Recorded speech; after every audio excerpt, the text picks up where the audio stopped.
किसी ने बड़े कमाल की बात कही है कि जीतने का मज़ा भी जब ही आता है जब तक किसी ने आपके हारने की प्रतीक्षा ना कही हो। आज मैं उस बेरोजगार युवा के ऊपर बात करने वाला हूँ जो अपने सपने को साकार करने के लिए, अपने मन में अपने माता पिता के सपने को साकार करने के लिए एक छोटे से गांव से निकल कर एक शहर की ओर पढ़ने के लिए जाता है, क्योंकि छोटे से गांव में उतनी ज़्यादा उसको सुख सुविधाएं नहीं मिल पाती हैं पढ़ाई के रिगार्डिंग।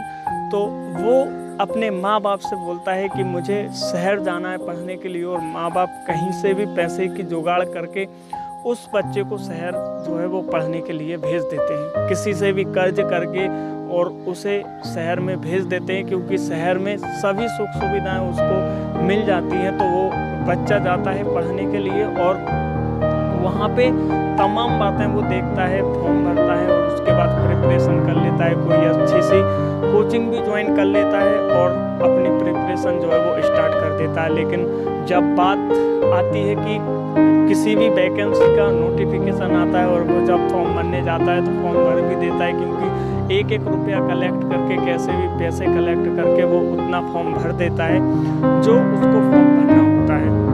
उसके बाद बात आती है कि फॉर्म भरने के बाद वो वेट करता है कि एग्ज़ाम डेट उसकी कब तक रहेगी, क्या क्या उसमें एलिजिबिलिटी रहेगी। वो तमाम बातों से निकल के उस फॉर्म को भर देता है और फिर देखता है कि जब एग्ज़ाम डेट उसके पास में आ रही है वो बहुत अच्छी तरीके से तैयारी कर रहा है, लेकिन जब एग्ज़ाम डेट पास आती है तो उसके 10 दिन पहले फिर से एग्ज़ाम डेट को बढ़ा दिया जाता है।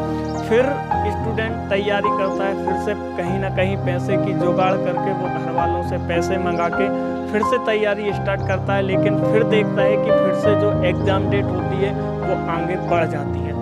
फिर वो थोड़ा डिमोटिवेट होने लगता है, उसका पढ़ने में मन नहीं लगता है। फिर लेकिन वो लड़ने के लिए तैयार होता है और फिर से वो अपनी प्रिपरेशन को और अच्छी तरीके से स्टार्ट कर देता है। लेकिन फिर भी एग्ज़ाम डेट बढ़ती है और इस बार एग्ज़ाम डेट में लिखा जाता है कि आपकी जो एग्ज़ाम डेट है वो अनिश्चितकालीन के लिए बढ़ा दी गई है। अब कोई निश्चित नहीं है कि आपका एग्ज़ाम कब होगा। तो वो स्टूडेंट क्या करता है कि घर वालों से बोलता है और रात में फ़ोन लगाता है घर वालों को कि अब नहीं हो पाएगा, क्योंकि अब इतने ज़्यादा पैसे भी नहीं है कि हम यहाँ पे रुक के इतनी पढ़ाई कर सकें। तो वो घर चला आता है और घर से ही अपनी पढ़ाई को जो है वो स्टार्ट कर देता है।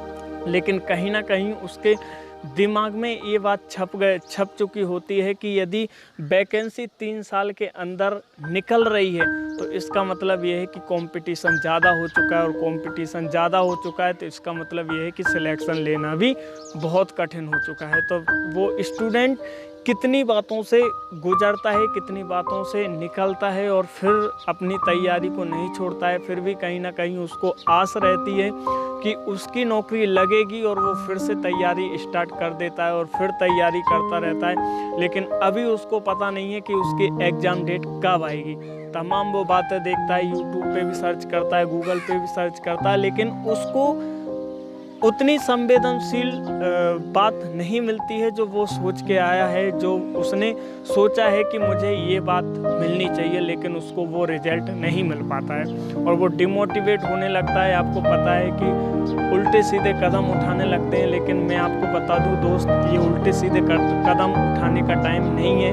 आपको लड़ना पड़ेगा किसी भी चीज़ से। मैंने देखा है कि स्टूडेंट जब भी तैयारी करता है और तैयारी करने के बहाने से जब वो देखता है कि मेरे नंबर इतने कम आ रहे हैं या ऐसा हो रहा है या वैसा हो रहा है या फिर पेपर नहीं हो रहा है, तो वो थोड़ा डिमोटिवेट होने लगता है और डिमोटिवेट होने के बाद वो अपना जो निर्णय लेता है वो गलत कदम उठाने लगता है। तो आपको गलत कदम नहीं उठाना है। हमेशा मैं आपको बता दूं, सफलता पाने के लिए आपको परिश्रम करना पड़ेगा और तमाम जो बातें हैं वो आपको फॉलो करनी पड़ेंगी। और उसी के साथ जब तक आप अपनी तैयारी को अच्छा नहीं करोगे, 100% नहीं करोगे, तो ये आप समझिएगा आपका जो कंपटीशन है वो बहुत हाई जा चुका है, क्योंकि अभी तक एग्ज़ाम डेट का कोई पता नहीं है। तो आप सिर्फ तैयारी करिए। उस बेरोजगार युवा से पूछिए कि उसके मन में क्या गुजरती है, उसके परिवार वालों के ऊपर क्या गुजरती है, क्योंकि आपको पता है कि लॉकडाउन के बाद जितने भी सारे युवा बैठे हैं, वो जितने भी बेरोजगार युवा बैठे हैं, उनको रोजगार की कोई आस नहीं दिख रही। लेकिन मैं बात करूं एमपी पुलिस 2021 की, तो उसमें भी 3 साल के अंतर से इन्होंने जो वो वैकेंसी निकाली, कहीं ना कहीं बेरोजगार युवाओं के मन में एक आस सी जगी थी कि हाँ इस बार हम सिलेक्शन ले लेंगे। लेकिन इतनी कम पोस्ट निकाली, उसमें चयन पाना, उसमें सिलेक्शन होना बहुत बड़ी कठिन की बात होती है।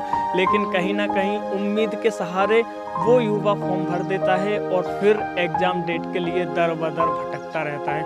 उसको प्रोटेस्ट भी करना होता है, तमाम वो बातें उसको करनी होती हैं जो उसके हक में जाती हैं, लेकिन उसको जो वो उतना हक नहीं मिल पाता है। और कंपटीशन की एग्ज़ाम की तैयारी करने वालों का आपको पता होगा कि एग्ज़ाम डेट बहुत ही उतनी ही महत्वपूर्ण होती है जितनी महत्वपूर्ण किसी भी वैकेंसी का फॉर्म का निकलना होता है। तो फिर एग्ज़ाम डेट के लिए युवा प्रोटेस्ट करते हैं, तमाम आंदोलन करते हैं, तमाम लोगों से मिलते हैं, लेकिन उनको क्या मिलती हैं? सिर्फ उनके साथ में सांत्वनाएं मिलती हैं कि आपको सांत्वनाएं दे दी जाती हैं कि हाँ हम लोग एग्ज़ाम डेट निकालेंगे। लेकिन उसके बाद सब लोग भूल जाते हैं और हंस के लाई सुन्न हो जाती है।